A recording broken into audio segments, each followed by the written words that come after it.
வணக்கம் மக்களே, இன்றைக்கி நம்ம பார்க்க போகிறது வென் லைஃப் கிவ்ஸ் யூ டேஞ்சரின்ஸ். இந்த சீரிஸ் வந்து பார்த்திங்க அப்படின்னா நெட்ஃப்ளிக்ஸில் அவைலபிளாக இருக்குது, தமிழ் டப் வெர்ஷனும் இருக்குது. ஸோ வந்து பார்த்திங்க அப்படின்னா one of the best love web series அப்படின்னா நான் இதை தாங்க வந்து ஃபஸ்ட் டைமாக சொல்வேன். ஏன்னா அவ்வளோ தூரத்துக்கு வந்து பர்ஃபெக்டாக எடுத்து வச்சுருக்காங்க. ஸோ அந்த வெப் சீரிஸ் பார்த்திங்க அப்படின்னா நான் இது வரைக்கும் எந்த கொரியன் சீரிஸ்லாம் நான் பார்த்ததில்லை. இதான் ஃபஸ்ட் டைமாக நான் வந்து கொரியன் சீரிஸ் பார்க்க ஆரம்பிச்சிருக்கேன்.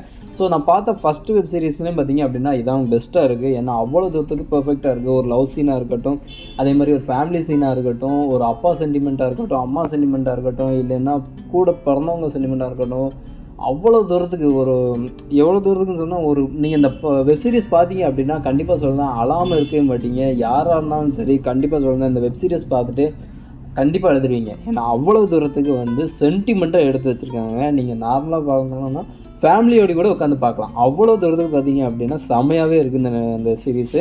ஸோ மொத்தம் 16 எபிசோடு இருக்குது. என்னடா 16 எபிசோடு இருக்குது அப்படின்னு சொல்லிட்டு ரொம்ப நேரம் போகும் அப்படின்னா ரொம்ப நேரம் போக தான் செய்யும் 16 எபிசோடு.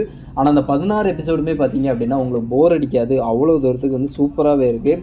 ஸோ ஒரு பொண்ணு அந்த பொண்ணை வந்து சின்ன வயசுலேயே இருந்து லவ் பண்ணக்கூடிய ஒரு பையன். ஸோ அவனோட லைஃப்பை வந்து எவ்வளோ தூரம் அந்த பொண்ணுக்காண்டி ஒதுக்குறான் அப்படிங்கிறது தாங்க இந்த கதை. ஸோ கடைசி வரைக்கும் அந்த பையன் என்னெல்லாம் பண்ணுறான் அப்படிங்கிறது அந்த மொத்த ஸ்டோரியுமே. ஸோ இதுக்கடையிலேயே அவங்க ஃபேமிலி ஆகுறாங்க, அவங்க பசங்களை பார்த்துக்கிறாங்க, எவ்வளவோ கஷ்டத்தை அனுபவித்து தான் இந்த கடைசி அந்த இதுக்கு வராங்க. இது வந்து ஒரு பேஸ்ட் ஆன் ட்ரூ ஸ்டோரின்னு சொல்லியிருக்காங்க. பட் எனக்கு கன்ஃபார்மாக என்னன்னு சொல்ல தெரியாது. ஆனால் இந்த 16 எபிசோடுமே வந்து பார்க்கலாங்க. இந்த ஒர்த்து சீரீஸ் அப்படின்னு சொல்ல